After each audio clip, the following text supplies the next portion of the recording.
Good afternoon, everyone. I am Farmer Tom of Green Our Planet, and we are here at Robert E. Lake Elementary School, and we're here to learn about some of the tools that we could use in our gardens. My number one use tool is my pruners. These are used for cutting. They need to be kept sharp because I'm cutting trees, I'm cutting thick stalks. For most students, especially in elementary, you could get away with just using ordinary scissors for most harvests of most food. In order to make the cuts, we have to know where to cut properly, and generally with most cuts, we want to look at just above the leaf. Whenever there's a branch or a node, that's when we want to chop. Okay, so nice, simple, clean cut. So our pruners are our tool for cutting. What I like to say is when we cut your hair, we use scissors because it's sharp. We don't tear your hair, right? We always want to use scissors to harvest our fruits and veggies. That way we're not tearing at the plant, hurting the plant. Sterilizing our tools before we use them is one of my go-to actions. This is easily overlooked, but I think very important. If we're going from one plant to the next, we don't want to spread disease from one plant to the next. We have our pruners, we have our isopropyl alcohol. I generally recommend above 70%. For cutting, I mentioned our pruners. Well, for larger plants, we need bigger pruners. These will be for any of your trees beyond their first or second year, and for anything that gets a really big stalk like a sunflower. These are the same thing, and you want to keep them clean and make sure you use something to keep them sterile in between cutting. One of my top 5 is my pick. My pick is a simple tool. It's got one sharp end and one forked end, and I use this to dig things out of the ground. It's really good for weeding. It's also really good for digging. It's just a simple tool, and it's handheld, so I don't have to stand up or bend down over and over again. I can just sort of handle it there. This is our fork. This is basically the same thing this is without the digging end. This is really good for students. It works just like a shovel or a trowel, but I think it's easier on our hands rather than trying to stab and dig. We can do a more natural motion.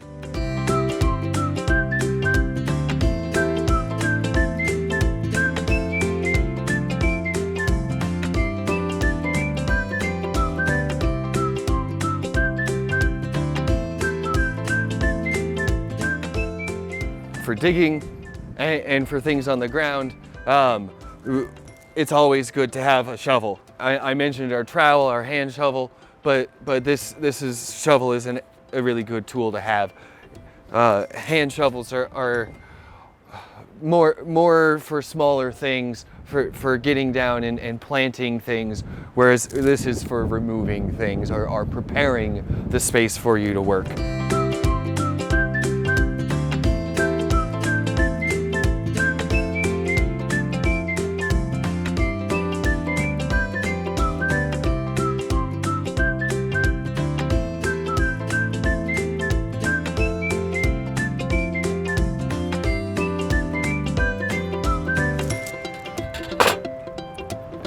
For weeding, this, I call it a hoop cultivator. They branded it as a hula hoe. The hoop cultivator is an excellent thing for weeding. It uses this blade down here on the bottom to slide underneath and split the plant from its roots, which we can demonstrate, or we are demonstrating. Wearing gloves is important. Not only do they keep your hands clean, but earlier this morning I almost nicked myself. I was wearing gloves. Gloves are a good thing. Here we have our rake. Our rake is for pulling dead plants off of the ground and cleaning up. It's really, you could use your hands for a lot of things you could use a rake for. It's just a better tool for cleaning up.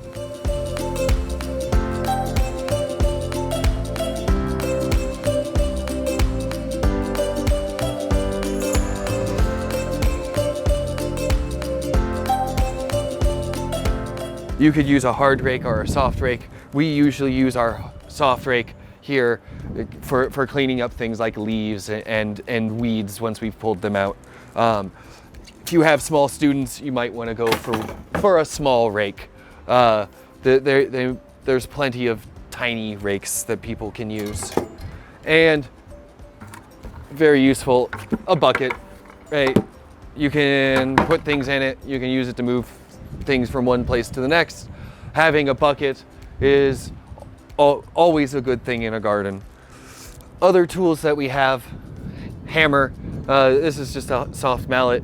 A regular hammer would be fine. This is good for pounding in stakes and there are other occasions where the hammer might be useful, like garden decorations and things like that. Wire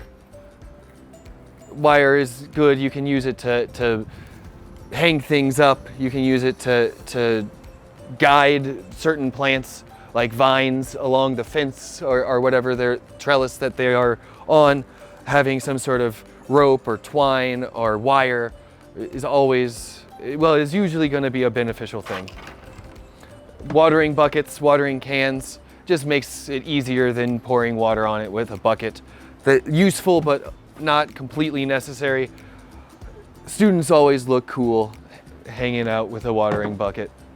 Baskets, so we can collect our loofahs and whatever produce that we might have.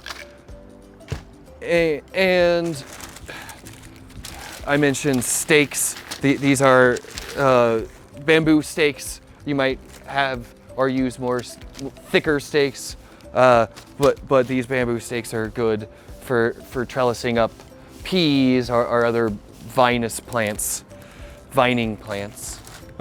Something to record your information that you have, what you planted, what you put in the soil, what you did that day.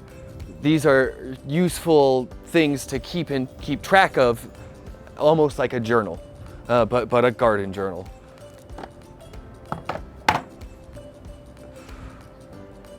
I don't know how we should close it.